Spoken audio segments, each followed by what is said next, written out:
Veja no ICL Notícias, segunda edição. Recado dado. Na volta do recesso, Fachin define Carmen Lúcia como relatora do Código de Ética e fala que ministros respondem pelas escolhas que fazem. Trem ruim. Em contra-ataque aos planos de Lula, Flávio Bolsonaro trabalha para lançar Nicolas Ferreira como governador de Minas Gerais. A mentira custa caro. A pergunta vai pro Boulos. Marçal é condenado a pagar R$100 mil a Boulos por fake news sobre o uso de drogas. Meteu um atestado, né, Boulos? Emendou a quinta. Tá alguma clínica de recuperação? Onde você tá? O ICL Notícias, segunda edição, está no ar.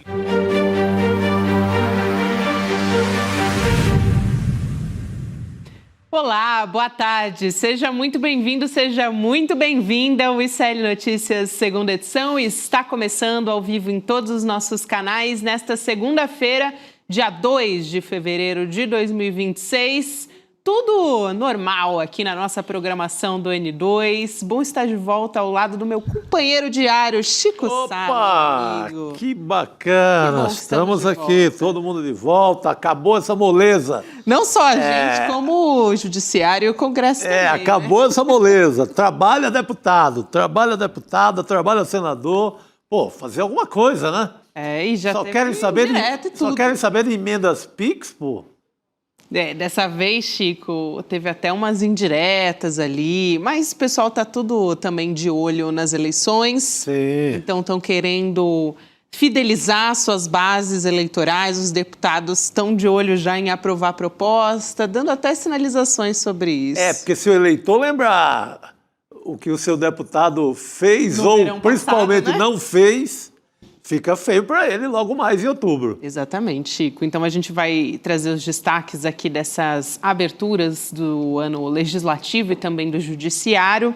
Lá em Brasília, já vou chamar o nosso companheiro também, o Lula Costa Pinto. Meu amigo, boa tarde para você. Já posicionado lá em Brasília, ó, acompanhou tudo de perto. Aliás, belíssima gravata, combinando aqui com o meu look. Ele conhece esses bastidores aí. Como ninguém. Esses labirintos como ninguém. Desde 90 que o cara tá por aí. Então, é isso aí.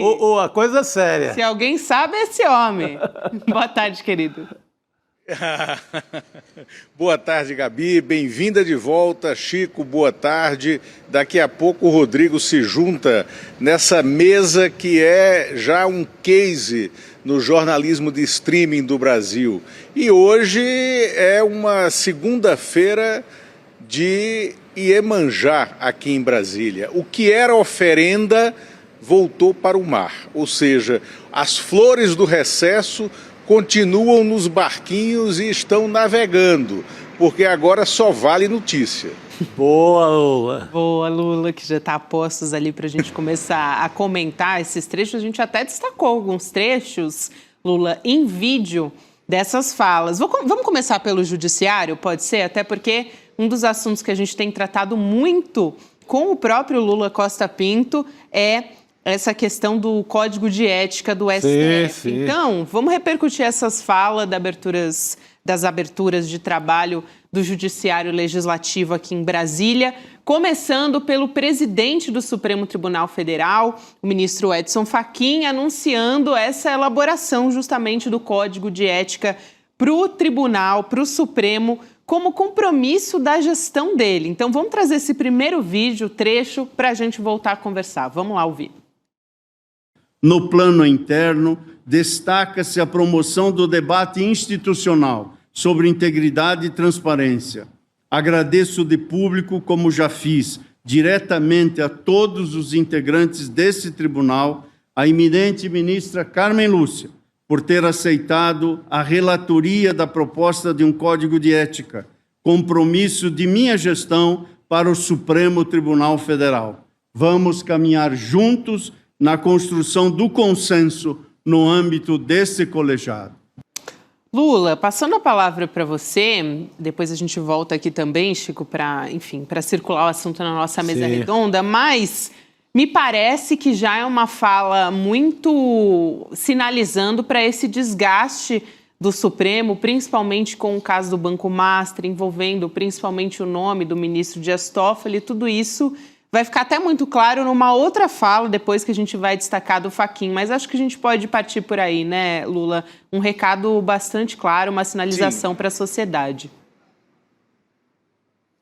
Gabi, Chico, foi um discurso muito forte, um discurso que no final ele indica a ministra Carmen Lúcia como relatora do Código de Ética. Ele disse que quer esse Código de Ética como o legado da passagem dele na presidência do Supremo Tribunal Federal, e ele mandou recados ao longo de todo o discurso. Ele disse que a crítica republicana não é ameaça à democracia, ou seja, o sujeito oculto dessas críticas estava ali no plenário, né, que é o ministro Dias Toffoli, estava entre os demais ministros na abertura desse ano do Judiciário, e o ministro Luiz Edson Fachin continuou: não errar por omissão e não ceder por conveniência, dando o mapa do que deveria ser, do que deverá ser o posicionamento institucional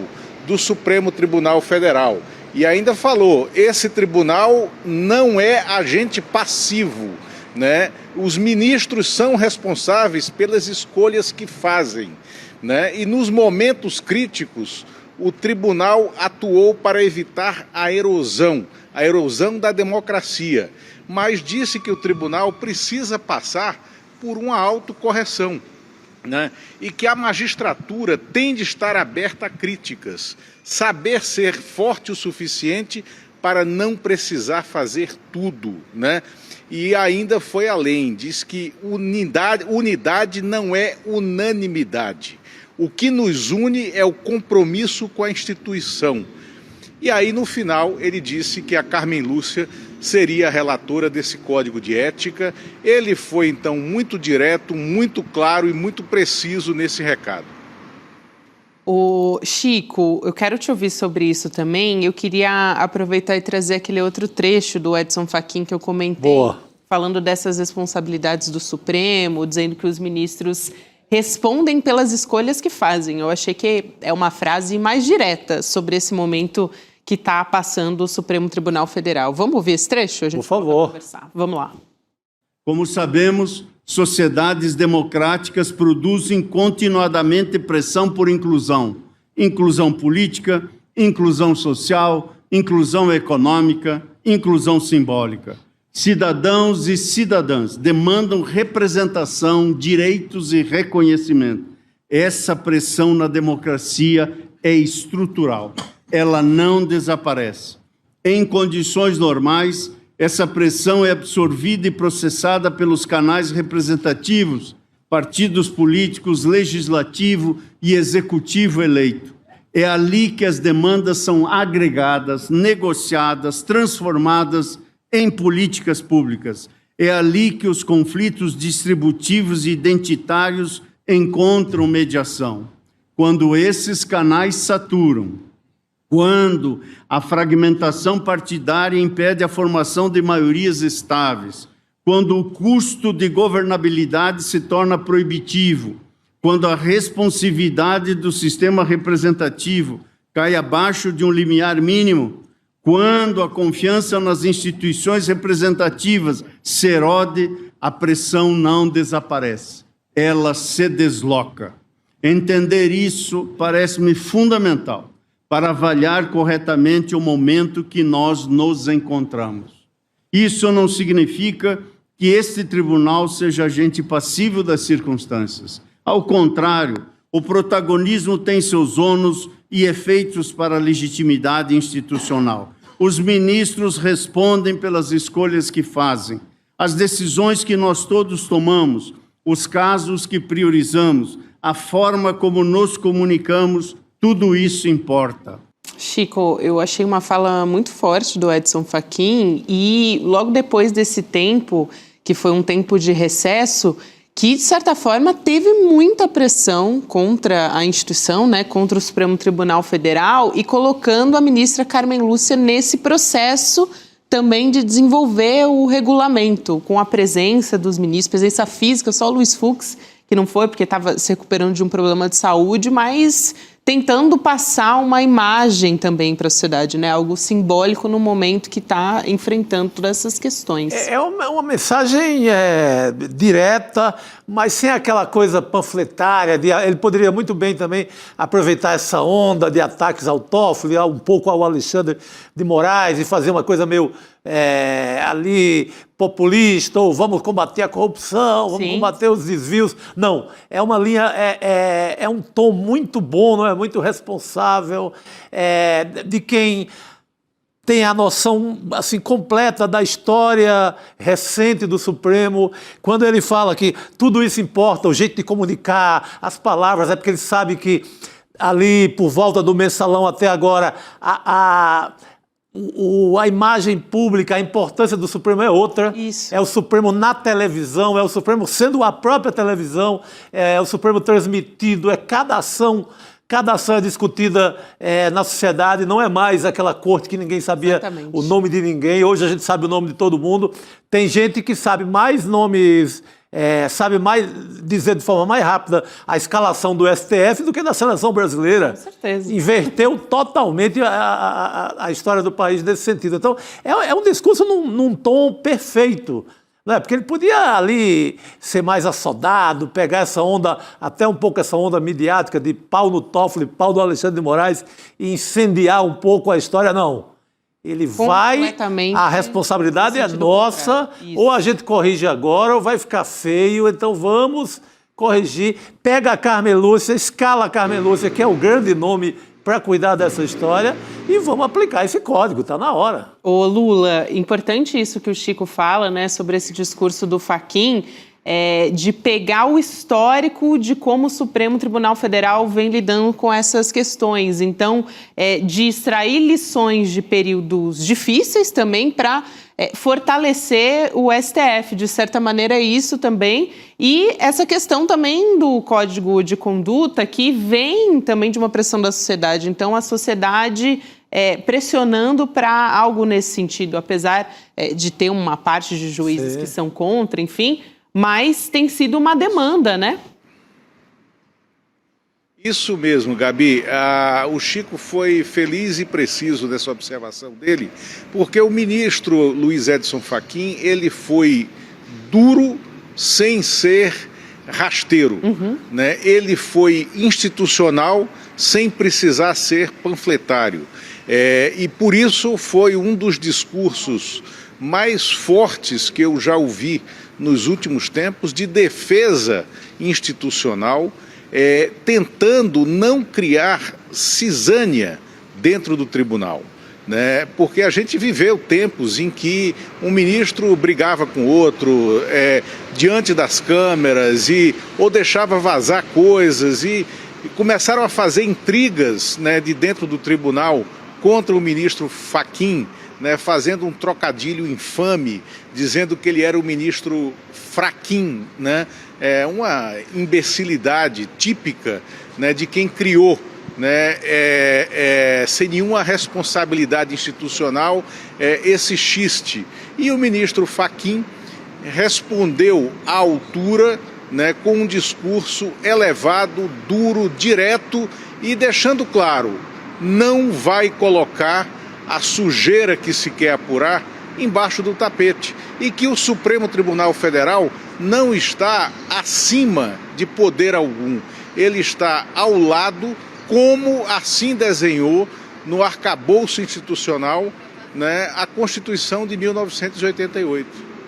O Lula e Chico também, eu estava aqui comentando sobre a presença física e o simbolismo de ter todos os ministros nessa reabertura do ano judiciário. Também o presidente Lula, estando no evento e se posicionando, falando que todos vão pagar pelos crimes que cometeram. Ele fez até uma referência ao envolvimento de fundos da Faria Lima com o crime organizado, essa questão da Operação Carbono Oculto também da Polícia Federal. A gente tem alguns trechos aqui das falas do presidente Lula. Quero ouvir esse primeiro também para a gente voltar a conversar sobre esse assunto. Vamos lá ouvir o presidente Lula.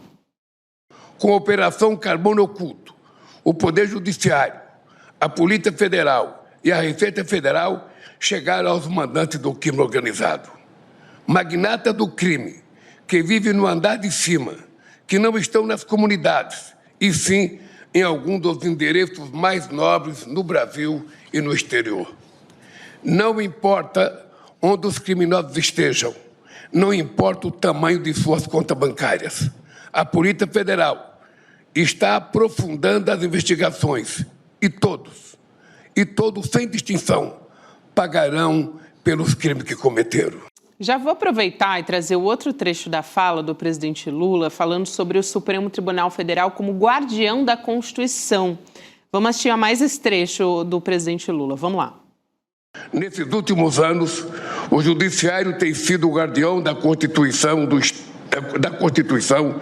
Estado Democrático de Direito e da soberania do voto popular. O Supremo Tribunal Federal não buscou protagonismo, muito menos tomou para si atribuições de outros poderes. Agiu no estrito cumprimento de sua responsabilidade institucional. Defendeu a Constituição, garantiu a integridade do processo eleitoral e protegeu a liberdade do voto.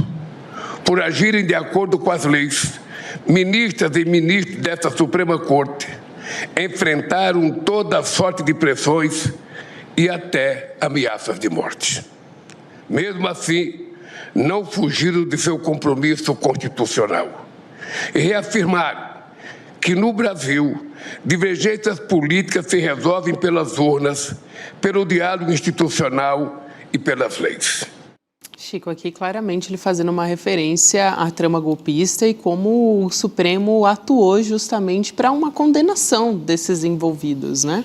É uma importante relembrança, né, de tudo que o Supremo fez para segurar essa onda toda. Isso. Você teve ali no capítulo do Punhal Verde e Amarelo essa trama que seria para assassinato. Então, não pode esquecer isso. Porque de uma hora para outra você começa ali a fazer crítica ao Alexandre de Moraes, ao Toffoli, no caso, em relação ao Banco Master. No caso, eles pisaram na bola em algumas ocasiões, mas não pode esquecer um trabalho histórico do Supremo. Exato, Lula, eu quero te ouvir sobre isso também, fazendo esse reforço aqui, a presença do presidente Lula e justamente relembrando todos esses acontecimentos, né? Reforçando, olha só, gente, a gente precisa fortalecer o Supremo porque ele foi o guardião da democracia, foi o socorro, né? No momento em que a gente mais precisou da trama golpista, principalmente no símbolo do 8 de janeiro. Olha, a presença do presidente da República é de praxe e a gente sabia que ele iria. Ele falar não é praxe, não é costume e, se eu não me engano, né, ao longo dos 3 mandatos do presidente Lula, foi apenas a 3ª ou 4ª vez que ele falou numa abertura de ano do Judiciário. E ele mandou recados óbvios, né? Primeiro que foi um discurso roteirizado, foi um discurso que tinha um norte, que tinha um rumo. O primeiro rumo do discurso era aproveitar que ele estava ali, junto com os presidentes da Câmara e do Senado e dentro do Supremo Tribunal Federal, para dizer, olha, eu vetei o PL da dosimetria, que vocês aprovaram lá no Congresso, vocês agora vão analisar esse veto, é do jogo. Agora, tem um juízo, porque o que esse Supremo fez foi evitar um golpe de Estado e as sentenças, a punição foi dentro da regra democrática e fez um aceno óbvio, né, de agradecimento, sem precisar citar o personagem, ao ministro Alexandre de Moraes, ao elogiar toda a condução do processo de punição dos golpistas de 8 de janeiro. Então esse foi o primeiro sentido. Agora, o presidente Lula, nesse discurso, ter usado a expressão os magnatas do crime e não ter usado a expressão eles estão na elite e sim trocado ela por eles estão no andar de cima, é porque ele tem um desprezo absoluto por quem se acha elite e não é, né, apenas porque tem dinheiro. E colocou nesse cenário dos magnatas do crime a Faria Lima. O crime que é financiado pelo mercado financeiro. Mercado financeiro que não admite, que tem recalques profundos e históricos de reconhecer a mudança social que se fez no Brasil nos últimos 30 anos, vamos dizer assim, nos últimos 30 anos, naquela sucessão pacífica e tranquila dos 8 anos de mandato de Fernando Henrique Cardoso para o primeiro ano, né, de governo do presidente Lula em 2003, né? E aí vem a interrupção histórica disso. Então, isso ficou muito claro lá. E a prioridade da agenda dele, que é o combate ao crime, sem esquecer os crimes financeiros, que é o que está em pauta nesse momento. O Lula e Chico também, aí eu queria voltar os nossos olhares para o Congresso, para o que falaram essas lideranças na reabertura do Legislativo, né? Primeiro tem o presidente da Câmara, o Hugo Motta, defendendo o poder do Congresso Nacional de destinar os recursos públicos via emendas parlamentares. Isso estava no discurso dele, importante, ao mesmo tempo que ele prometeu acelerar o debate sobre o fim da escala 6x1. Então, parece que há recados aí de, queremos emendas, então a gente acelera a votação do fim da escala 6x1. O Davi Alcolumbre também falou, defendendo a autonomia do Congresso, foi na mesma linha, dizendo que a autonomia, a harmonia, melhor dizendo, entre os poderes não significa abrir mão das prerrogativas do Legislativo. E aí o presidente Lula não foi nessa cerimônia, quem foi o ministro-chefe da Casa Civil, o Rui Costa. Foi um texto que foi levado nessa reabertura do Legislativo e foi lido pelo primeiro secretário da Câmara, o deputado Carlos Veras, do PT. E é um texto do presidente Lula listando quais são os projetos que são considerados prioritários para o governo nesse ano. Então, eu acho importante falar sobre eles e, mais uma vez, ressaltando aqui o fim da escala 6x1, acordo Mercosul-União Europeia. Semana passada eu estava também num tweet do Hugo Motta, que já fez reunião de líderes na semana passada, né? Segurança pública, que vai ser fundamental esse debate para as eleições. Pacto contra feminicídio, também, claro, que está dentro da segurança pública, e regulação do trabalho por aplicativos. Então, parece que a sinalização é essa, né? Segurança, olhando, claro, para feminicídios também, e o fim da escala 6x1 e as relações de trabalho, né? Pejutização, esses assuntos vão estar em alta nesse ano na discussão do Congresso e são pautas prioritárias. O governo elege, principalmente, eu acho que o fim da jornada 6x1, eu acho que essa é a grande bandeira, né? É a grande bandeira. Porque eu não acredito que a questão da segurança consiga ser votada com vitória de governo. Acho que a direita e a extrema-direita não abrem mão de ser donas dessa bandeira, então vão complicar bastante esse meio campo. O governo vai para essa eleição com o que tem de argumento. Já fizeram Frankenstein dos projetos também. Já deturparam tudo. Então, eu não acredito que vá sair grandes histórias nessa área de segurança. Mas a 6x1 é possível. Essa questão do Mercosul é quase uma coisa burocrática, o país inteiro quer, não tem como... Aliás, o Mercosul inteiro, parte então do Mercosul já está... Seria demais se o Hugo Motta, né, vai e atrapalha a brincadeira agora. Parece-me, né, Lula, que a gente tem o Hugo Motta correndo atrás do enorme prejuízo que ele teve em estar fora da sintonia com o Palácio do Planalto. É ano eleitoral, ele precisa...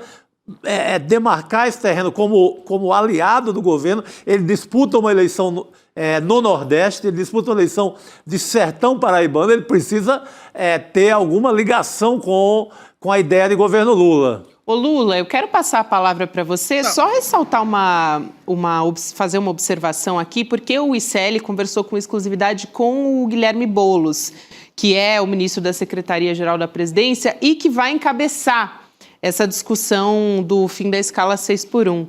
Então, isso é importante também. Essa proposta, ela vai estar nas mãos do Guilherme Boulos e ele deu um posicionamento sobre isso para a gente. Eu acho importante trazer esse trecho aqui da fala do ministro e já volto com seu comentário. Lula, vamos lá então assistir o Guilherme Boulos. Olha, eu acredito que o fim da escala 6x1 vai ser aprovado no Congresso Nacional esse ano. É uma pauta com ampla adesão popular, mais de 70% da população brasileira defende o fim da escala 6x1. O governo do Lula comprou essa pauta, entendeu como uma pauta importante, prioritária, tanto é que a tendência é o governo entrar com um projeto de lei com urgência constitucional, porque ele tem um prazo para ser votado. O projeto de urgência constitucional tem um prazo, senão ele tranca a pauta legislativa. Então, vai ser votado, vai ser apreciado. Só quem é contra isso é quem está no Congresso para defender interesse de grande empresário. Essa é a realidade. E tem, de fato, no centrão, sobretudo na direita, na extrema direita. Agora, eu quero ver se essas pessoas vão ter a coragem de botar a digital delas contra o trabalhador brasileiro, contra 70% da população que quer garantir o mínimo de tempo de descanso para as pessoas há 6 meses da eleição. Esse é o debate. Então, eu acredito que nós temos condições reais de aprovar, de ganhar a batalha pelo fim da escala 6x1. Tá aí a fala que foi uma entrevista com exclusividade ao Kleber Lourenço. Lula.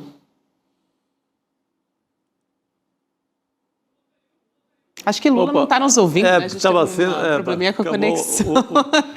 Tive uns segundos ali para perceber que era uma questão de conexão. Mas muito importante essa entrevista exclusiva aqui ao ICL Notícias, justamente porque o ministro Boulos ele vai encabeçar essa proposta de redução da jornada de trabalho, Chico, e porque ele tem um trânsito, essa função ali do Boulos é bem estratégica, né? Ele tem um trânsito com os parlamentares. Sim, Lula, você está de volta, vamos lá.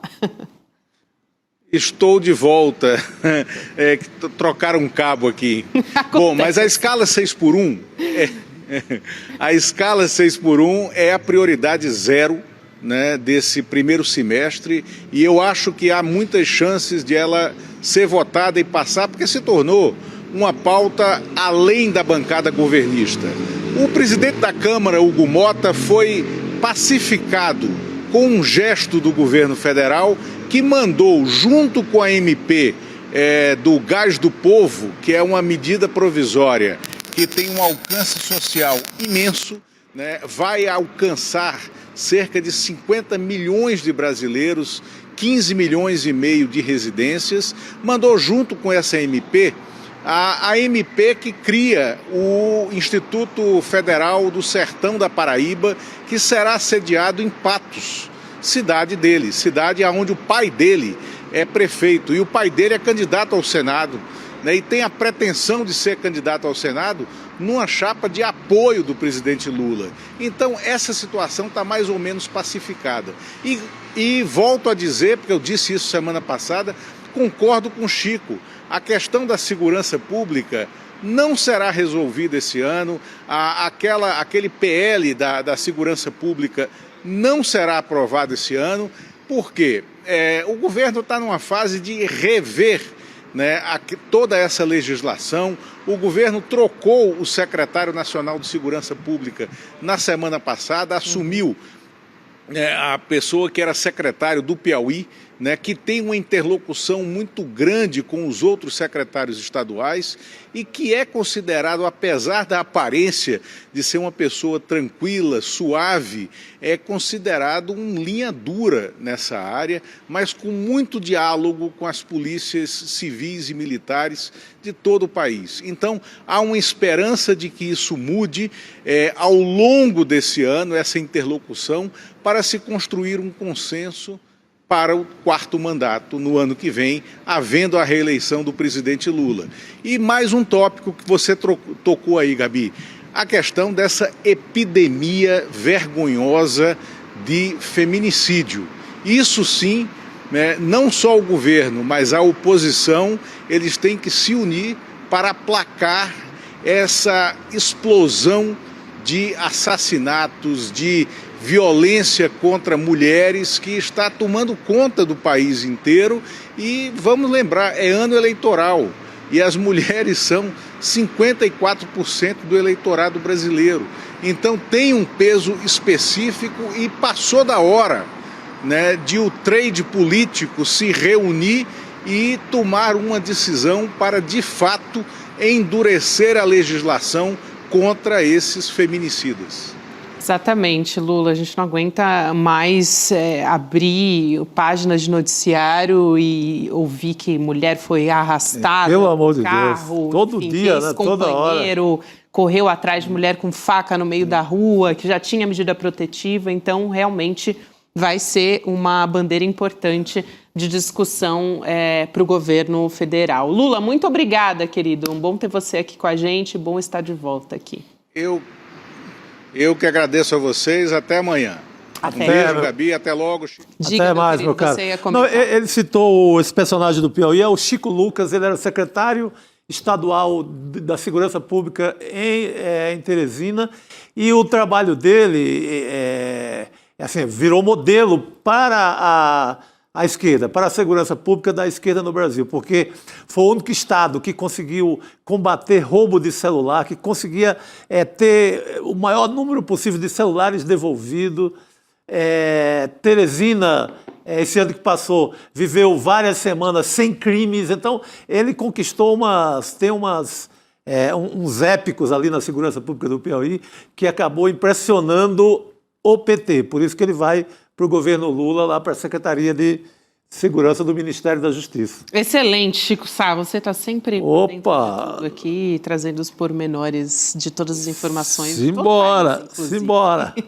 Ô Chico, na semana passada a gente teve o mapa da mina aqui no ICL, aquelas previsões para a economia, que a gente traz as previsões todo começo de ano para ter uma ideia de como é que vai ser para a economia do mundo inteiro ao longo de 2026 nesse caso, né? Então o Eduardo Moreira conversou na semana passada trazendo todo esse panorama e para quem não conseguiu assistir, tem a oportunidade de assistir ou assistir de novo, né? Você já assistiu também? Importante. Eu vi porque eu não sou bobo, né? E como eu não sei cuidar de dinheiro... Também não é comigo, não. Eu vou ouvir quem sabe, né? É isso, a gente tem que ouvir quem sabe, até para não cair em fraude, porque o meu dinheiro é tão pouco que se eu perder a metade, eu vou me embora de São Paulo, acaba tudo. Exatamente. Então... Aliás, a gente conhece pessoas que caíram, por exemplo, na fraude do Banco Master e agora estão nesse aperreio. De ontem para hoje mesmo já teve o efeito do Ficto, que é mais uma queda no sistema financeiro brasileiro, então tem que ter muito cuidado. É isso, então, gente, para realmente você saber onde está pisando, é melhor ter informação que é informação verdadeira, de qualidade, que a gente traz aqui no ICL. O Edu ficou lá estudando dias, a Débora Maganha também de noite para trazer o melhor dessas previsões para vocês. Então vai lá em sln2.com.br, vale a pena, deixe o seu e-mail que você começa o ano bem informado para entender os rumos da economia para esse ano. E vamos chamar a nossa formação completa, da nossa seleção Bonitões. O time está completo. Rodrigo Viana está de volta, meu amigo. Senta, por favor, aqui na nossa Gabi. Onda para conversar com a gente. Bom ter você de volta, Rodrigo. Bem-vindo. Bom estar aqui com vocês. Falamos em Nordeste, o homem deu uma volta boa ali, ó. Com várias dicas do... bronzeado, né? Sair desse clima paulistano, com várias dicas do Chico Sá. Rodei, inclusive, pelo Cariri. O cara foi ali pelo miolo do Brasil, né? Porque normalmente as pessoas só vão... nas praias. Praia da Bahia, praia de Pernambuco, praia do Ceará. Tudo bem, maravilhoso, mas, o Nordeste tem outros lugares, tem outros caminhos. Tem outros caminhos. Então, de 16 dias, 10 dias eu fiquei no miolo ali, Rio São Francisco e Cariri. E depois peguei uma praia também que ninguém... Sim, no final o Patá tem direito a uma praia. 5, 6 dias de praia nas Alagoas. Que maravilha. Olha, a pele tá até diferente, o sorriso, tá uma leveza aqui nessa mesa, né, gente? Muito bom. Tirar férias é bom demais. E voltar também, Rodrigo. É isso. Ter você de volta aqui para a gente continuar falando de política. Agora há pouco a gente falou da reabertura do Legislativo, do Judiciário, Rodrigo, e eu queria atualizar aqui essas questões todas na direita e na extrema-direita ligado às eleições, que a gente está falando muito aqui. Semana passada a gente teve o anúncio de que o Flávio Bolsonaro está querendo o Zema como candidato a vice na chapa junto com ele. E ele está querendo agora, o Flávio, lançar o Nicolas Ferreira, deputado federal, ao governo de Minas Gerais, numa aliança junto com o Centrão. Então, conversando ali com a Federação do União Brasil, junto com o PP, tudo vai depender da posição do governador atual, né, o Romeu Zema, lá de Minas, que é justamente cotado agora para ser o vice na chapa com o Flávio nessa disputa pela presidência. Aliás, que chapa, né? Meu Deus do céu. Mas do ponto de vista da estratégia eleitoral, eles estão certíssimos. Eles né? querem um palanque forte. Claro, não, assim, claro, não é torcida, mas observação. Tem que montar palanque forte em Minas Gerais. E o Flávio Bolsonaro está, inclusive, tentando fazer um movimento de trazer o Zema para ser o vice dele, Flávio. Isso. Para tentar ganhar em Minas, que tem aquela história que, na verdade, são os fatos, né? Todo mundo que ganha em Minas ganha a eleição. O PT ganhou em Minas quase todas, perdeu em 2018. E aí o Bolsonaro faturou a eleição nacionalmente. Então, o Lula, em 2022, ganhou em Minas por um pouquinho só. Por um pouquinho. E ganhou nacionalmente também por uma margem estreita. Então, o Flávio sabe que precisa fazer um palanque forte em Minas. Está cotando até o Zema para ser o vice. Não sei se vai ser, porque o Ciro Nogueira também quer essa vaga de vice, né, Chico? Mas está tentando também, uma parte do bolsonarismo, convencer o Nicolas, que não está querendo muito não, Gabi. Não sei se ele está querendo valorizar o passe dele. Eu acho que não tem, né, acho que não Pedro? vai, viu? Não vai? Não vai, ele não vai botar a cara na eleição para o executivo agora. E também eu acho, Chico, Minas Gerais é um estado muito grande, com muito município, e tem que fazer acordo com os prefeitos. E o Nicolas não tem esse perfil. Ele não tem a política, ele não faz política, né? Ele faz barulho em rede, isso é uma coisa. Outra coisa é a política do dia a dia, montar palanque, é outro barato. Aliás, o próprio Nicolas já se pronunciou dizendo que ele não pretende concorrer ao governo de Minas, falou que vai para a reeleição no Congresso, ele até falou, agora mais do que nunca está provado que minha voz em âmbito nacional é muito importante, estamos trabalhando para achar um nome para o governo de Minas. Lógico que ele está se referindo à caminhada, né, que ele mobilizou muita gente dos bolsonaristas e já tem uma reeleição praticamente Exato, e ele está um pouco fazendo uma operação política inteligente, ele está engolindo o bolsonarismo. Tá. Ele está botando no bolso o Bolsonaro, é ele que vai ser ali, ele está trabalhando para ele, não para a família Bolsonaro. Ele não quer ser a sublegenda do bolsonarismo, ele quer ser a superação do bolsonarismo. Então ele está querendo matar o que sobrou de bolsonarismo em Minas Gerais. Então, para que ele vai se meter numa chapa com o Flávio? É roubada total. É o Flávio que está forçando, mas se o Nicolas aceitar, é outra história. E o Lula também está no esforço de montar o palanque. Se a gente puder aproveitar para falar rapidinho, Gabi, porque o palanque de Minas, o PT tem uma dificuldade enorme, não tem um nome petista. Tem para o Senado a prefeita de Contagem, Marília, que deve ser candidata ao Senado, mas para governador, o Lula segue ainda insistindo no nome do Rodrigo Pacheco, né? Seria uma chapa de centro, não de esquerda, nem de centro-esquerda. Então, é ainda um calcanhar de Aquiles importante para a campanha de 2026, o Lula não ter um nome já definido de quem é o candidato dele para governador de Minas. De estados importantes, essa é uma grande bronca. Minas é a grande bronca do Lula. Para decidir a eleição. E não tem. Ou apela para o Rodrigo Pacheco ou vai ser difícil. O presidente Lula tem movimentado os pauzinhos para São Paulo, bastante importante, aliás, tem dado muita importância para São Paulo e, claro, está de olho em Minas Gerais também para conseguir esse nome forte para compor, principalmente dependendo dessa movimentação envolvendo agora o Nicolas Ferreira também e o próprio Zema. Tudo vai depender se o Zema vai aceitar esse convite para ser, que ainda não foi formalizado, pelo menos publicamente, mas querem que ele seja o vice do Flávio. Querem, assim, alguns, porque eu repito, o Ciro Flávio, Nogueira quer ficar com a vaga de vice. Lógico. Porque ele vai perder para o Senado lá no Piauí. É isso aí. Bom, vamos seguir falando de internacional. Aqui também tem muito assunto para a gente tratar com o Jamil Chad, que está a postos para conversar com a gente nessa segunda-feira brava. Jamil, boa tarde. Gabi, boa tarde. Boa tarde a todos vocês aí. Jamil, vamos começar trazendo essa história de um influenciador brasileiro trampista, pessoal, que acabou sendo preso pelo ICE. Que ironia essa história. Que história. Pena. 400 mil seguidores ele tem nas redes sociais e ele foi levado para um centro de detenção de Nova Jersey. Então, era um daqueles influenciadores que dizem que o governo Trump só prendia os imigrantes que eram bandidos, que tinham cometido crimes. Eu tenho até uma fala dele para ficar bem didático para as pessoas entenderem quase. Qual era o perfil. Vamos colocar aqui na tela o que disse o Júnior Pena já? Fiquem calmos, não fiquem desesperados achando que eles estão deportando todo mundo. Tem uma matéria que mostra o ICE pegando as pessoas, que tem até brasileiro no meio. Mas é tudo bandido, não acredite em qualquer influenciador, foi o que disse o Júnior Pena, são as palavras dele sobre o ICE. Imagina só agora que ironia ele sendo um desses brasileiros agora preso pelo próprio ICE, né, pela Gestapo do Donald Trump, Jamil, que coisa. Olha, Gabi, ele é irrelevante, mas a história dele não é. Vamos deixar claro, esse é um personagem que basicamente é influenciador, autoproclamado influenciador. Autoproclamado, né? Influenciador, muito bom. Porque é muito impressionante o destaque que essas pessoas ganham por absolutamente nada. Mas vamos lá, porque a história, sim, é relevante. Essa percepção que ele teve, e que você leu aí, Gabi, não foi só dele. Foi de milhares de latinos e de brasileiros que sim apostaram nessa tese, que na verdade queriam acreditar nessa tese. Quando eu estava ainda nos Estados Unidos, antes da eleição, eu fui entrevistar muitos latinos, principalmente, e eu acho que eu já contei essa história aqui, um grupo que chamava Maracas for Trump. Maracas, né? Um instrumento mexicano, né? O latino, basicamente. E aí eu fui perguntar para todos eles, inclusive para os brasileiros, eu fazia a mesma pergunta.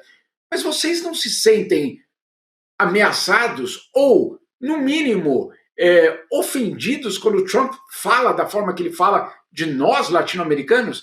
E a primeira coisa que todos falavam parecia um ensaio, parecia ensaiado, Gabi. Eles falavam, mas não é da gente que eles estão falando. Eles estão falando, na verdade, só dos criminosos. Só daqueles que nós também não queremos ver aqui. Né? Então, eu ouvi essa frase que você leu inúmeras vezes. Até que a gente descobre pelos números oficiais, não é o Partido Comunista Chinês, não é o regime cubano, etc., que está divulgando, não, são os próprios números oficiais dos Estados Unidos mostrando que de todos os presos, né, pelo ICE, menos de 5% de antecedente criminal. Ou seja, né, e aí, claro, sempre tem um argumento, porque, claro, a extrema-direita é muito fértil e, ao mesmo tempo, muito cara de pau. Ela une essas duas, né, ela cria qualquer tipo de argumento e manda aquela cara de poker impressionante quando ela mente. E aí o que ela diz é, não, mas calma aí, cruzar a fronteira também é um crime. Não, mas você não estava dizendo isso. Não era sobre isso que você falava antes. Você falava criminosos, né, violentos, etc. Não é cruzar a fronteira como crime. Então, o que nós estamos vendo neste caso, deste brasileiro autodeclarado influenciador, é obviamente um caso que está acontecendo com muitos latino-americanos nos Estados Unidos. Não é por acaso, e aí eu acho que é a questão política fundamental, não é por acaso que vem desabando o apoio dos latinos em relação a Donald Trump. E aí, vamos só lembrar um aspecto que foi muito importante em 2024 na eleição. Pela primeira vez, a extrema-direita americana teve mais de 50% dos votos dos homens latinos, não das mulheres. As mulheres entenderam. Somos nós que, né, temos muita limitação, eu acho. E não entendemos, basicamente, os homens latino-americanos nos Estados Unidos acharam que eles não seriam basicamente, os alvos principais dessa operação. Agora sim. Agora, olha que curioso também, Gabi, só para completar essa situação. Mas calma aí, então, mas só estão deportando aqueles que não têm documentos? É verdade. Mas imagine só, tem o seu José, um dominicano que tem uma lojinha de produtos latino-americanos, de comida latino-americana, que vende para a comunidade latino-americana no bairro do Bronx, ali, perto de Nova York. Muito bem. Aquela lojinha, ela existe para atender imigrantes irregulares. Não porque os outros não vão comprar, mas um número substancial do comércio vai justamente para aquele imigrante que está ali de forma irregular, mas vai comprar o seu produto, vai comprar a sua tortilha, vai comprar aquela bebida que ele gosta lá do país dele, que tem aquela cerveja do México, etc. Ele vai lá comprar. E aí o que tem acontecido com esses negócios de latino-americanos? Eles têm ido à falência. Mesmo daqueles que estão de forma legal ou regular no país. Então, né, aí, de repente, esse dono dessa venda está pensando, caramba, eu votei por aquele cara que, na verdade, está deportando os meus clientes. E eu estou sendo prejudicado. Então, essa história é muito mais complexa do que o que vendem. Agora, esse brasileiro autodeclarado influenciador é um exemplo absolutamente claro de que o outro somos todos nós. O outro somos todos nós. O bandido é sempre o outro, né, na cabeça desses caras. E o Trump talvez não, com certeza, percebendo esse movimento e que pode perder esse voto que ele teve dos homens, vai fazer um encontro, você viu, dos latinos lá em Mar-a-Lago, e o Eduardo Bolsonaro todo pimpão, dizendo, olha só que legal, eu fui convidado para participar. Então o Trump está perseguindo, inclusive o influenciador, esse sujeito que tem uma dificuldade assim, de compreender o que ele é, e o Eduardo Bolsonaro vai lá participar. Ele falou, olha que legal, estou sendo convidado para o encontro com os latinos, lá em Mar-a-Lago, junto com o Milei. Vai estar o Milei, o Eduardo Bolsonaro e o Trump tentando recuperar um pouco da popularidade. Eu fico imaginando essa turma... Ele acha que é uma vantagem ainda. Pô, super vantagem, hein, Eduardo? E a Copa do Mundo, né? Fiquei pensando nisso também. Como é que vai ser isso? De uma subserviência impressionante, né, Rodrigo? Só para completar, tem um aspecto muito importante nessa reunião, porque provavelmente Milei vai anunciar, na verdade ele está negociando com o governo americano, de a Argentina ser o próximo El Salvador, da Argentina receber deportados de várias nacionalidades, porque, claro, El Salvador não dá conta de todo mundo, não dá conta de todo mundo, essa é a verdade, e Milei está negociando com o governo Trump receber esses deportados de toda a América Latina, também para a Argentina. A palavra tua foi perfeita, Gabi, subserviência. Tem outras também, mas é que aqui estamos em horário ainda comercial. É verdade. Jamil, você falou da Argentina, eventualmente até querendo se colocar nessa posição, e teve muito brasileiro, bolsonarista, que foi para lá também visitar El Salvador para conhecer, né, a segurança pública e também as autoridades. A experiência, exatamente. Nicolas Ferreira, o clã Bolsonaro também foi visitar, então tudo isso assim, é algo impressionante. Fico imaginando o Flávio Bolsonaro, o que vai apresentar para a segurança pública, né, como candidato à presidência a partir dessa visita lá em El Salvador também. Menos da Papudinha, né? Papudinha tem que ficar com aquelas...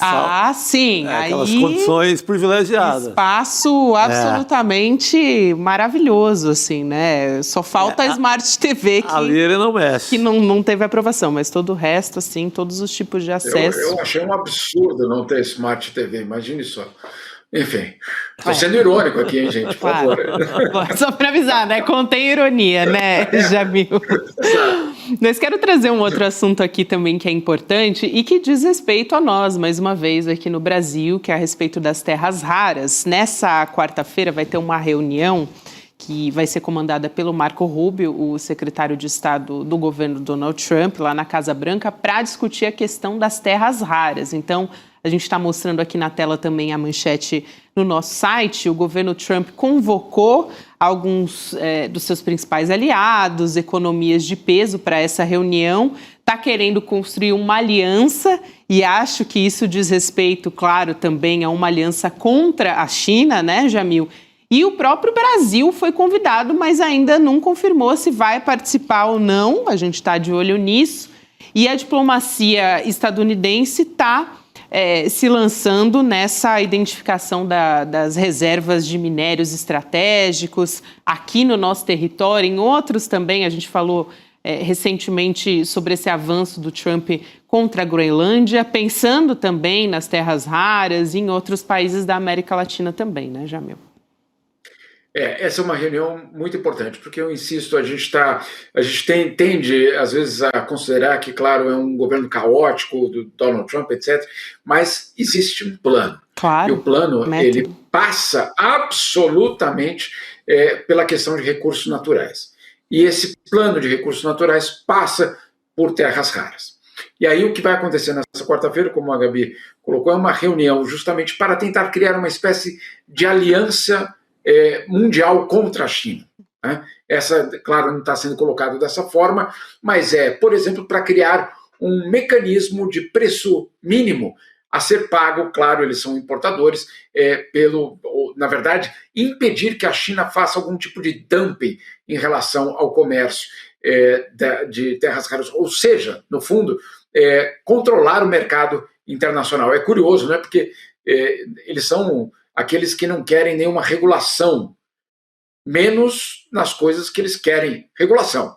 Né? E aí, basicamente, em todos os elementos considerados estratégicos. Aí a gente parece que está ouvindo alguém do outro lado do muro de Berlim vindo falar de controle de preços, etc. Curioso, né? Porque, claro, aí, óbvio, aí não vale as máximas do mercado, etc. Aí não. Aí nós queremos controle de preços, mecanismos de fluxos, de estabilidade, etc. Pois bem, é isso que vai acontecer. Marco Rubio preside essa reunião, mas ao mesmo tempo, o Brasil foi convidado. O Brasil, na verdade, o chanceler Mauro Vieira não vai poder participar por uma questão de agenda, e o Brasil está discutindo neste momento com os americanos justamente para tentar entender de que forma o Brasil pode participar. É verdade que não interessa ao Brasil participar de uma aliança contra a China. Então, obviamente, eu diria, um argumento que cai bem dizer, olha, minha agenda estava lotada naquele dia, infelizmente não vou poder participar, de repente eu mando um diplomata do terceiro escalão para observar e acompanhar, enfim, vamos ver como é que o Brasil vai participar. Agora, dito isso, Gabi, temos uma outra história acontecendo também com os americanos no Brasil em relação às terras raras, porque, claro, o presidente Lula vai estar com o Donald Trump em março, nós já sabemos, o governo brasileiro já sabe que o governo americano vai apresentar o tema das terras raras na reunião, mas o governo americano não está sentado lá em Brasília esperando o governo federal aparecer para conversar sobre o assunto. Então eles estão fazendo dois movimentos. O primeiro deles é mapeando onde estão as terras raras no Brasil. Ou seja, para saber, afinal de contas, estamos falando do que aqui? Então o governo americano muito atento, fazendo esse mapeamento. E dois, começando um diálogo informal, sem compromisso, com dois governos estaduais, de Minas Gerais e de Goiás. Aí o Chico pode me explicar muito bem quem são os governadores de Minas Gerais e Goiás, que obviamente, claro, eles não têm direito de conceder terras raras aos Estados Unidos, isso obviamente é uma questão federal, mas obviamente embaralha a história.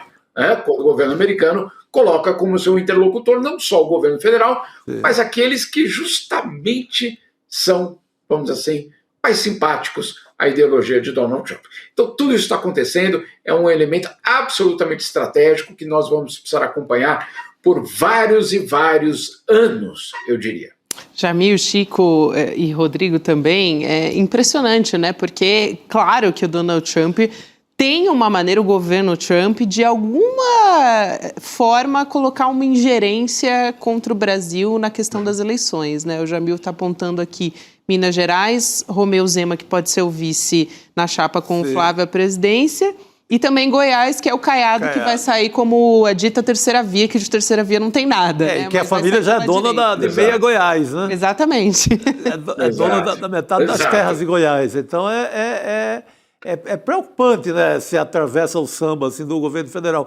Mas o Lula tinha dito, eu lembro quando a primeira hora que é pronunciado terras raras, alguém diz, o mundo está em torno disso agora, o Brasil é a segunda maior reserva, em primeiro lugar tem a China, isso é o mercado, é a história do futuro do mundo, é o chip, é a modernidade. Nesse primeiro momento, o Lula fala uma coisa muito interessante, que nós não vamos repetir a sina do fazendão que vai entregar o ouro ao mundo, como sempre foi. Entregar o ouro, o alumínio, o ferro. O Brasil sempre entregou isso. Sem valorizar esse material aqui, industrializando, fazendo o próprio chip. E o Lula insinua, naquele momento, Jamil, que o Brasil precisa trabalhar com esses materiais. Ele insinua, inclusive, a criação de uma estatal para cuidar de terras raras e que o Brasil teria que valorizar essa mercadoria, tornando chip, tendo valor agregado para até poder vender para fora, mas não vender ali como desde que aqui desde que os portugueses chegaram. Tentar uma maneira diferente de negociar essas terras raras. Não simplesmente porque está em boa relação com o Trump. Não, pode entrar aí em Goiás, vai lá para Minas, mete a picareta lá em Minas e leva tudo de novo. Ou fazer como em 64, que o Campos Neto, avô do Campos Neto, Roberto Campos. Bob Fields, avô do Campos Neto, entrega no pacote do golpe, entrega metade de Minas Gerais, o subsolo de Minas, para os americanos. Então, eu acho que é o momento do Brasil definir a estratégia. E o paralelo que se faz muito, né? Era outro momento histórico, mas eu vejo muita gente fazendo e eu acho que a gente pode traçar como um paralelo é o que Getúlio Vargas fez no momento da crise da Segunda Guerra Mundial. O governo brasileiro negocia com um lado, negocia com o outro, fica do lado dos Estados Unidos e dos aliados contra os nazifascistas, mas negocia a instalação da siderurgia no Brasil, a CSN, Companhia Siderúrgica Nacional, justamente para não entregar só o ferro e para processar, fazer o aço aqui no Brasil. Então, são duas escolhas diferentes. Na época do Getúlio Vargas, industrializar, aproveitar as disputas geopolíticas para tirar alguma vantagem para o Brasil. Foi feito. Exatamente. Ou a escolha do Bob Fields, que era Roberto Campos, né? E que fez a escolha entreguista. São duas escolas de pensamento no Brasil. O que dificulta o Brasil ter esse caminho é que aqui uma boa parte da elite brasileira não só aceita, como defende o papel de colonizado. Foi nessa que a gente torrou a Vale do Rio Doce. Inteira. De graça. Estrategicamente, nenhum país que pensasse 10 segundos... Pois é. Foi a maior burrice desse país, a burrice histórica. Então, é um tema central, acho que o Jamil quer completar, quer falar mais sobre isso. Nos primeiros governos do Lula e da Dilma, se tentou implantar uma companhia para produzir chips no Brasil, que é lá no Rio Grande do Sul. Ela foi desmontada pelo Temer e pelo Bolsonaro, e agora eu acompanho um pouco esse debate, tem um projeto para retomar essa companhia. Eu não sei se entra nisso também, os componentes. Mas interessante, né? Mas seria interessante você fazer a cadeia de produção toda aqui no Brasil, né? E Jamil, devolvemos aí para você. Boa. Sem dúvida, Rodrigo. E eu acho que alguns exemplos começam a aparecer. O da Austrália é um deles, que o governo americano fechou um acordo de terras raras com os australianos, mas sem esse componente do entreguismo, né? De falar, olha, tá aqui, pode levar, fique à vontade, desculpa qualquer coisa, né, Chico? Fique à vontade aí, se precisar é só chamar. Não, obviamente não é dessa forma. Agora, tem um elemento que é muito interessante que o Rodrigo você falou, justamente da elite brasileira, que quer uma certa pressa, inclusive, com resultados muito imediatos, claro, imediatos para eles, né, só, não para o país. E aí tem uma história muito interessante também a ser contada sobre essa reunião do presidente Lula em Washington e sobre essa preparação toda. Houve um grupo que chegou de empresários e disse, naquele momento do tarifaço, né? Naquele momento que o tarifaço desembarca no Brasil, com força total, o Brasil, o país mais sobretaxado do mundo, por vários motivos aí que a gente conhece, e um setor, um lobby basicamente privado, chega no governo federal e diz o seguinte, olha, o que nós estamos ouvindo lá dos Estados Unidos é que se o Brasil colocar terras raras sobre a mesa, isso vai, de alguma forma, desbloquear toda a agenda e, de repente, o governo do Donald Trump retira essas tarifas. E o governo tomou a decisão de não colocar esse item na agenda. Mas calma aí, mas então coloca, porque isso vai destravar. Mas calma aí, essas tarifas foram colocadas de uma forma artificial, sem justificativa alguma, e com os americanos ainda levando vantagem. Eram eles que tinham e continuam tendo superávit comercial com o Brasil. Então você cria um argumento, né? Coloca um elefante na sala e aí diz o seguinte, olha, para eu tirar esse elefante na sala, eu quero que vocês agora entreguem a maior riqueza do seu país. Então, mas calma aí, mas o elefante foram vocês que trouxeram, ele nem existia aqui. né? Então, foi um momento, inclusive, com uma certa tentação de dizer, bom, mas se a gente entregar, ou se a gente colocar isso na mesa, pronto, resolvido. Não. E aí é tomada uma decisão, inclusive tem um relato que o próprio Geraldo Alckmin, vice-presidente, disse, olha, isso tem que entrar por último.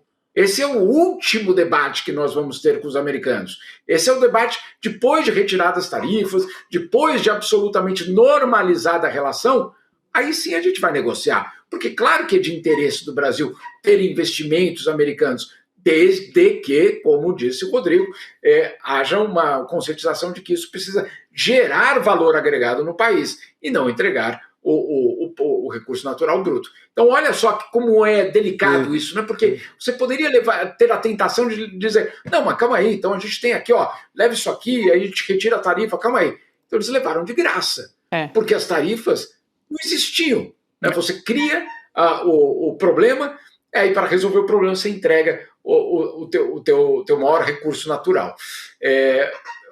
Graças a Deus temos pessoas muito conscientes dentro também da máquina do Estado, que obviamente pensaram em tudo isso. Preocupadas com isso também, né, Jamil? Eu ainda quero trazer um assunto para abordar contigo que diz respeito também a essas preocupações que o Donald Trump tem internamente nos Estados Unidos e que ele sabe que pode afetá-lo nessas eleições de meio de mandato, que é a questão do Epstein Files, né? A gente vai falar sobre essa divulgação dessas milhões de páginas de mais arquivos de Jeffrey Epstein.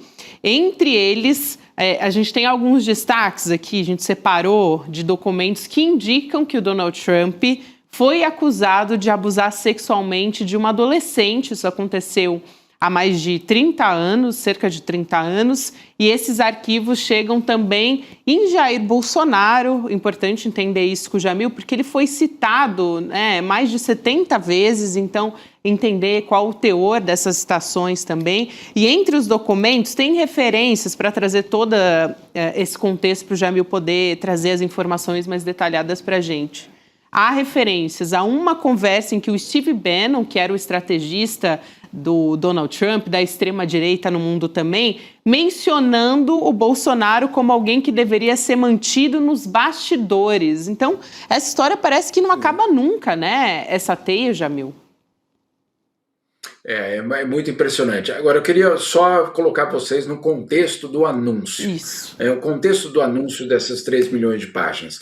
Ela acontece depois de muita pressão sobre o governo de Donald Trump. Por quê? Porque naquele momento da campanha eleitoral em 2024, uma das grandes promessas de campanha de Donald Trump foi: eu vou abrir os arquivos do Epstein assim que eu chegar no governo. Porque eu quero mostrar como a elite de Washington é corrupta. Ele constrói a campanha eleitoral dele dizendo, olha, nós precisamos desmontar aquela elite de Washington. Esse é um discurso principal. A elite financeira, a elite intelectual, que também é tão nefasta na visão deles quanto qualquer outra, a financeira, econômica, etc. A política, obviamente. E aí ele chega no governo e aí nada é feito, né? E aquela base mais radical dele dizendo, opa, e aquela promessa? E aquela promessa? Não, mas não é bem assim, etc. Ele tem umas falas muito impressionantes do Donald Trump dizendo, não tem nada para ver lá, por que vocês querem ver tanto o que está lá? Mas a pressão foi tão insuportável e ele, obviamente, teve um cuidado muito grande de fazer isso se arrastar por meses, mas acabou liberando essas 3 milhões de páginas. Mas olha só, quando ele libera essas 3 milhões de páginas, enquanto o Ministério Público estava anunciando isso, a Fox News, que é o braço midiático do governo, eu acho que aqui ninguém tem nenhuma dúvida sobre isso, depois, se a gente quiser, a gente pode fazer um programa inteiro sobre a Fox News, ao mesmo tempo, faz uma entrevista pré-gravada com o vice-procurador-geral dos Estados Unidos, já dizendo, sobre Trump não há nem nada de importante. Olha só a coordenação do anúncio. O anúncio ao mesmo tempo, os documentos, olha, está aqui 3 milhões, boa sorte para vocês que vão pesquisar 3 milhões, mas ao mesmo tempo eu vou lá no meu canal favorito anunciar que eu já fiz a pesquisa sobre Donald Trump e que de fato não há nada. Mas obviamente, nós temos a imprensa profissional americana que foi atrás, cavou e descobriu algumas coisas. Uma delas é essa que você falou, Gabi, mas não é a única. Olha só, o nome de Trump aparece em denúncias enviadas ao FBI, em anotações feitas manuscritas, inclusive de uma entrevista de uma das vítimas. Isso também acontece. Um funcionário do Epstein também disse aos investigadores que se lembrava do Trump visitando a casa do Epstein. Também tem um outro caso, um documento divulgado também que mostra que uma mulher, curiosamente chamada Melania, trocando e-mails com ele em 2002 e mencionando justamente uma viagem a Palm Beach, claro, onde também ficava o Epstein. Então, é mais complexo do que simplesmente dizer, olha, não é nada, vamos virar a página, vamos seguir. Aqui na Europa é curioso, porque já caiu o Peter Mandelson. Peter Mandelson foi ministro do Comércio da União Europeia. Basicamente, eu tive dezenas de entrevistas com ele ao longo de vários anos, porque ele era o negociador ao lado do Amorim, era o Amorim de um lado, o Celso Amorim de um lado e o Peter Mandelson do outro. Não sei quantas reuniões nós fomos em que os dois, obviamente, tinham que lidar com a questão do Mercosul, União Europeia e tantas outras questões. Peter Mandelson, diante das alegações que foram apresentadas, teve de renunciar. Um outro caso muito estranho, de uma princesa da Noruega, também numa situação extremamente complicada. O nome dela, você falou aí que o nome do Bolsonaro é citado 70 vezes, Gabi, o nome dessa princesa da Noruega é citado mais de 1000 vezes. 1000 vezes nos documentos. Então, obviamente, a coroa norueguesa em pânico neste momento, né? Inclusive os jornais perguntando, porque ela é vamos dizer assim, a sucessora no trono.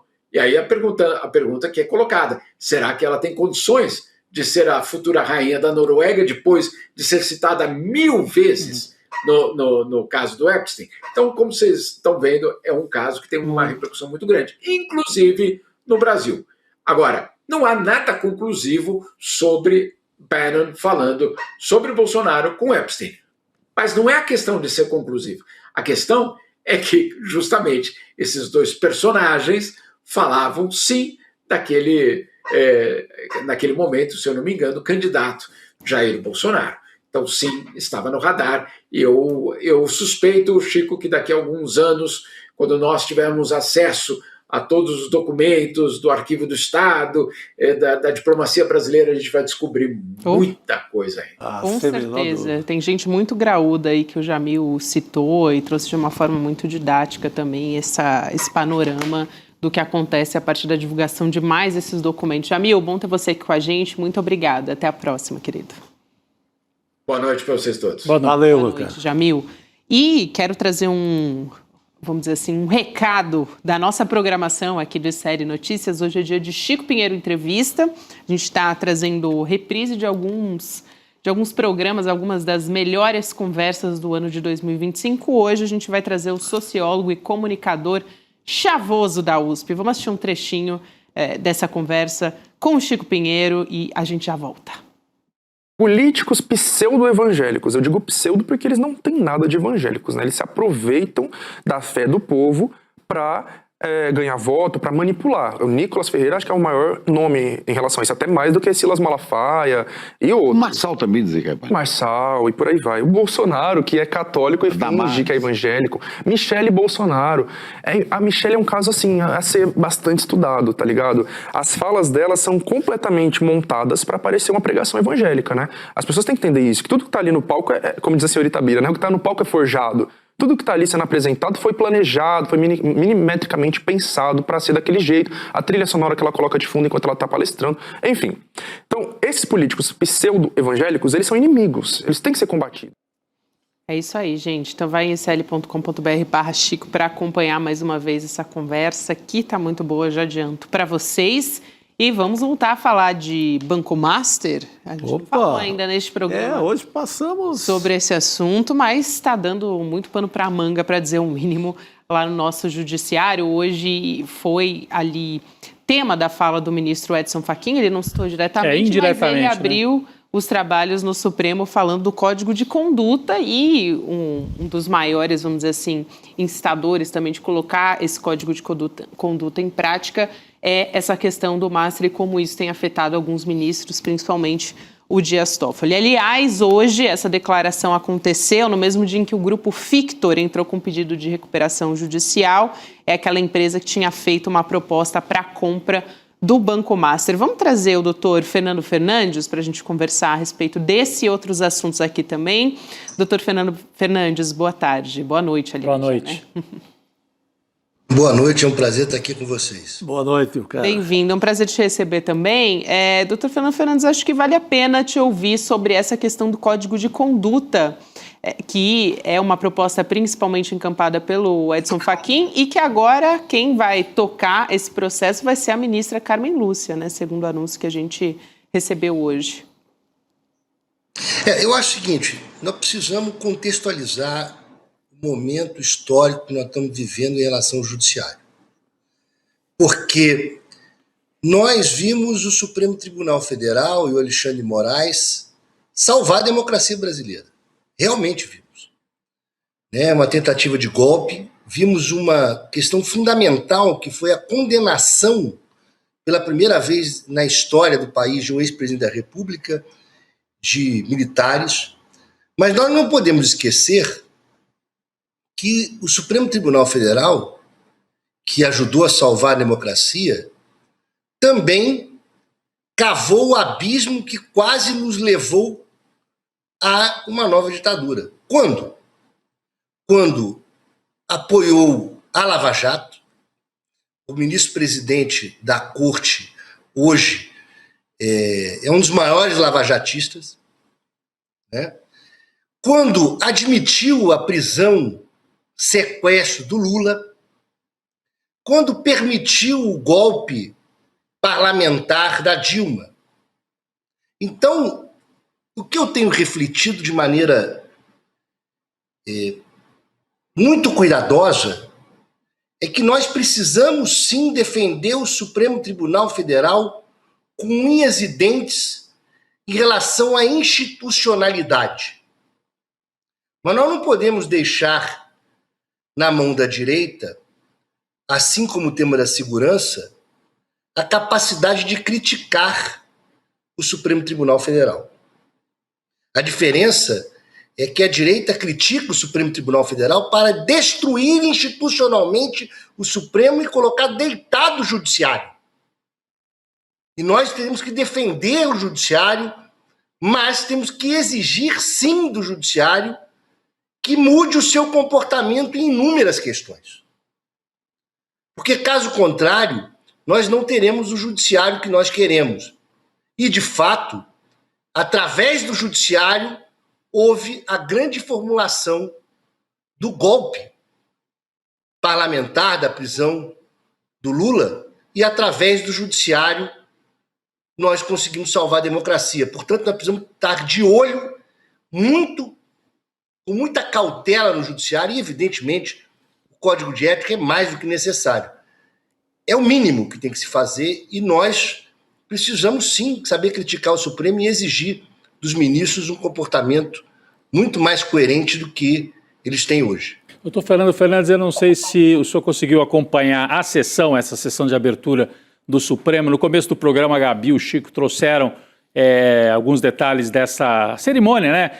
Da qual participou o presidente Lula discursando. Então, algumas coisas que chamam a atenção ali, né? O discurso do Fachin com vários recados, defendendo o Código de Ética, mas também fazendo essa ressalva, essa lembrança de que o STF teve o papel de defender a democracia e dizendo, será que agora estamos entrando numa nova fase? E ele diz, eu acho que sim.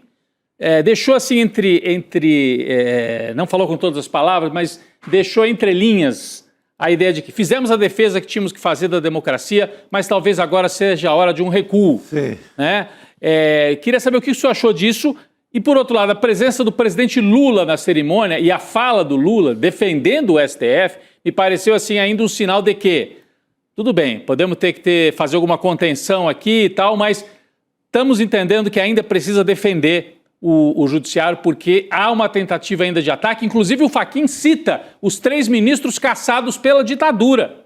do Supremo, né? Os 13, ele citou no discurso dele. Queria uma avaliação sua sobre essa cerimônia de hoje e esses recados, tanto os ditos como os ditos pela metade, ali, inclusive com a presença do presidente Lula nessa cerimônia, doutor Fernando Fernandes. Bom, para falar de Hermes Lima, Vitor Nunes Leal e Evandro Nunes e Silva, para não esquecer os nomes dos ministros caçados no Supremo Tribunal Federal na ditadura. Só que o seguinte, eu repito, nós precisamos defender a institucionalidade do Supremo com unhas e dentes. E o momento da extrema-direita é um momento de ataque ao Supremo Tribunal Federal de maneira institucional. Então, se antes a Lava Jato, e vamos colocar, através do Zavascki, através do Fachin, cumpriu um papel de suportar o Sérgio Moro, suportar quer dizer dar sustentáculo a ele, em uma missão que era atacar o mundo político, e este ataque ao mundo político é que gerou a ascensão da extrema-direita radical, e esse papel foi feito por parte do Supremo Tribunal Federal, e lembremos, eu escrevi um livro sobre isso, chama Geopolítica da Intervenção, a verdadeira história da Lava Jato, e conta, inclusive, como o Gilmar Mendes fez parte desse suporte à Lava Jato, e depois ele percebe que o efeito da extrema-direita faz com que ele tenha que mudar de posição, e só tinha um sujeito que podia salvar a democracia de fato, era o Lula. Por isso o Lula é solto. Mas nós não podemos, eu vou repetir uma frase que eu coloquei, não podemos deixar na mão da direita a crítica ao Supremo sozinha. Sim. Da mesma maneira que a questão da segurança precisa ser um discurso de esquerda também, nós precisamos saber criticar o Supremo de uma forma diferente da extrema-direita. Perfeito. Mas cobrar que o Supremo siga o caminho que deve. Mas também não podemos esquecer as figuras, porque é preciso relembrar as figuras. O Fachin não só foi o sujeito que foi o sustentáculo da Lava Jato, mas o Fachin tentou reverter a concessão do habeas corpus que declarou o Moro parcial no plenário do Supremo. Então, ele dizer hoje que é a favor do Código de Ética é algo simbólico, mas não nos enganemos, porque ele não é o grande guardião da ética do Supremo Tribunal Federal. Muito menos nós podemos defender, sem ressalvas, o próprio Toffoli, Sim. que impediu o Lula de ir ao enterro do irmão, que colocou um general como assessor no Supremo Tribunal Federal, que chamou o golpe militar de movimento. Veja, a nossa defesa intransigente do Supremo Tribunal Federal como instituição, como guardião da Constituição e como a instituição que ajudou a salvar a democracia, ao mesmo tempo tem que empurrar o judiciário para democratização, porque o judiciário foi o único dos poderes que foi mantido imune na redemocratização. Ou seja, nós precisamos saber defender a institucionalidade do Supremo, impedir os ataques que visam destruí-lo, mas cobrar sim. Cobrar duramente, como tem feito Eduardo Moreira. Temos visto. Cobrar duramente que o seguinte, que se respeite o teto, porque continuam ganhando além do teto constitucional. E está na hora do Supremo Tribunal Federal, não acho que esse recuo esse recuo que o presidente Fachin está dizendo não é o mesmo recuo que acho que nós temos que cobrar. Porque o recuo que ele está colocando me parece que é um recuo com um viés lavajatista ainda. Falando nisso. E o que nós temos que cobrar é que o Supremo Tribunal Federal saia deste comportamento. E óbvio o seguinte, parece algo pequeno, Mas é óbvio que nós não podemos admitir que ministro entra em jatos particulares. Claro, claro. Vamos lembrar que o Zavascki morreu em um avião particular. Exato. Doutor... Vamos lembrar isso. Não pode fechar sua fala, doutor Fernando Fernandes. É que o senhor citou o Moro e eu tenho uma atualização aqui sobre a conduta do Sérgio Moro. Tem novidade aí no caso, né? É isso, exatamente. Eu sei, vamos lá. Vamos lá? Bom, muito tá fervendo. Exatamente, exatamente. Essa história que é uma história que a gente conhece aqui no ICL, a nossa audiência também, do ex-deputado estadual Tony Garcia, delator da 13ª Vara Federal de Curitiba, disse diante da juíza Gabriela Hart que ele não atuava como delator, e sim como informante, na verdade, do Sérgio Moro, o ex-juiz, agora senador. Foi uma cena que foi gravada pela Justiça Federal e que a Daniela Lima, do UOL, teve acesso a essas imagens, né? A jornalista Daniela Lima. E a gente tem um trecho aqui do que ele disse nos vídeos. O Tony Garcia, ele disse o seguinte, abre aspas, com o tempo, doutora Gabriela, eu fui agente infiltrado do Ministério Público. Eu trabalhei por 2 anos e meio, diuturnamente, por 24 horas, tendo um agente da inteligência da Polícia Federal ao meu dispor para eu pedir segurança e interceptação telefônica que colaborasse com a Justiça. Ele disse que ele era autorizado pelo Moro a pedir grampos em nome dele também. Diretamente para a polícia, né? Diretamente. E o Sérgio Moro não se manifestou a respeito da reportagem. Já tinha falado anteriormente sobre isso, aqui para trazer um posicionamento de antes do Sérgio Moro, ele dizendo a investigação em curso no STF é baseada em relatos fantasiosos do criminoso condenado Tony Garcia. Aqui, aspas para o Sérgio Moro, agora em vídeo o depoimento, né, do Tony Garcia, doutor Fernando Fernandes. Você sabe o que me lembra quando você estava falando do Sérgio Moro, senador, Sérgio? Me lembrou de um outro senador, por incrível que pareça, chamado Filinto Miller, que foi um torturador e chegou a ser presidente do Senado, é um negócio inacreditável. Depois morreu naquele acidente de avião, daquele avião da Varig que ia pousar em Paris, ele morreu queimado lá. Pena que para levar ele, o diabo para levar ele, queimou várias outras pessoas no mesmo voo. Mas o seguinte, isso demonstra como, e quando se fala, ele dizendo eu fui um agente infiltrado, também me lembra um diálogo militar que eles chamavam de meu bicho. Na verdade, ele foi um bicho do Sérgio Moro, né?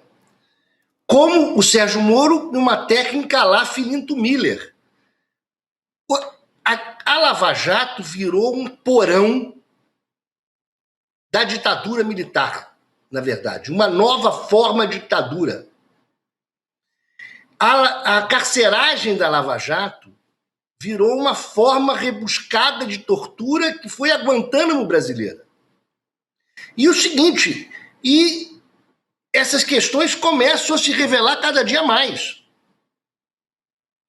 É preciso esse sujeito chamado Sérgio Moro, que hoje está no Senado Federal, precisa responder por esses crimes todos que cometeu. Porque evidentemente que esses diálogos colocados pelo deputado que fez esse papel e hoje está revelando, decorre desse momento em que esse sujeito que aparece na tela era o nazista, neonazista maior do Brasil, aonde tudo podia fazer. E, vamos dizer, e com apoio de determinados membros do Supremo Tribunal Federal. Assim como o Supremo Tribunal Federal conseguiu realizar o primeiro processo de golpe e colocar na cadeia os golpistas, esse sujeito também precisa responder por esses crimes que envergonha a magistratura e hoje envergonha o Senado Federal ter um sujeito desse como senador, como teve o Filinto Miller, torturador. O Moro é uma espécie de torturador procedimental. E esses crimes têm que aparecer. Doutor Fernando Fernandes, um prazer te receber aqui no ICL Notícias mais uma vez. Muito obrigada por aceitar nosso convite. Até a próxima. Obrigado. Obrigado, meu caro. Fico à disposição. Até a próxima. Doutor Moro que Fernando pode virar governador do Paraná. Hein? Exato, Meu Deus do Rodrigo, céu. bem lembrado. Um sujeito com esse tipo de procedimento, que adota esse tipo de procedimento, colocando um infiltrado, segundo diz o próprio Tony Garcia, né? Ele diz, eu não era um delator, eu era um infiltrado, eu pedia grampo. Então é um negócio E o impressionante. grampo era uma prática usual, do dia a dia, não é assim uma exceção que pedia um juiz, não, ele já fazia lá mesmo. Ele, aliás, que tem, o Rodrigo lembrou bem, né, que pode virar governador e que tem tido nessas pesquisas de intenção de voto, tem aparecido com relevância nessas pesquisas. Sim, com importância eleitoral, meu Deus do céu. A turma do Ratinho Júnior, a princípio, não quer o Moro, quer um outro nome. Então vamos ver. Ainda não surgiu esse nome no Paraná, que seria um nome por fora, que não seria lava-jatista, seria do sistema político da direita tradicional paranaense. Vamos ver. Mas fato é que ele tem sido cotado aí, então importante, né? Espero que o Paraná escape disso. Eu prefiro a direita tradicional do que o Moro. O Moro é perigoso, pelo amor de muito Deus. mais perigoso. Esse nome tem sido levantado, é um dos favoritos, vamos dizer assim, para o governo, o senador e ex-juiz da Lava Jato que aparece agora. Aliás, é importante aqui dizer que amanhã, durante o N1, o ICL Notícias primeira edição, a gente vai ter uma entrevista com o próprio Tony Garcia para falar a respeito desse assunto. Então, amanhã você confere a partir das 8 horas da manhã essa entrevista com a nossa equipe do N1. Espião do Moro, ao vivo. É isso aí. Ao vivo com a gente, trazendo os esclarecimentos a respeito desse assunto. Então, acompanhe. Pessoal, então, hoje teremos Chico Pinheiro entrevista daqui a pouquinho, ou daqui 1 minuto, a gente vai acompanhar essa entrevista com o Chavoso. E a gente está com a nossa formação completa, não é isso, Rodrigo? Então essa semana está tudo... Vamos adiante. Está tudo já de equipe formada e apostos no N2. É um ataque tão forte quanto o do Corinthians, que ontem fez 2-0. Não podia terminar sem falar alegria, isso. Né? Que vitória, hein? Que vitória, nossa alegria. Parabéns, o todo-poderoso Flamengo caiu. A torcida do Corinthians foi um show. Foi impressionante. Assim, Brasil. Meu coração não se recuperou ainda desde ontem. Aliás, tiveram as meninas também, né? É isso, Parabéns, corintianos e corintianas. Mas jogaram muito também. Vamos nessa então, pessoal. Amanhã a gente está de volta. E também de manhã você acompanha a partir das 7 horas da manhã o Desperta com o nosso noticiário. E agora você fica na companhia do Chico Pinheiro Entrevista, junto com o Chavoso. Valeu, pessoal. Boa noite e até amanhã. Uau, que evento foi o Mapa da Mina. Dezenas de milhares de pessoas aprendendo de uma maneira super simples, super fácil o que está acontecendo nos mercados, o que está acontecendo na economia do Brasil e do mundo. E aprendendo também como elas podem navegar, seja com seus investimentos ou com seus negócios, nesses momentos de incerteza, nesses momentos de turbulência. Foi maravilhoso e os comentários não param de chegar. Era um evento que não teria replay, mas muita gente está pedindo para assistir de novo, para fazer mais anotações, né? E também para chamar amigos e amigas para assistir. Se você quer aproveitar essa chance, a gente liberou o replay do Mapa da Mina por um período bem curto, mas dá para assistir ainda. Assiste o replay e tenha uma caminhada muito mais segura nesse mundo das finanças e dos investimentos.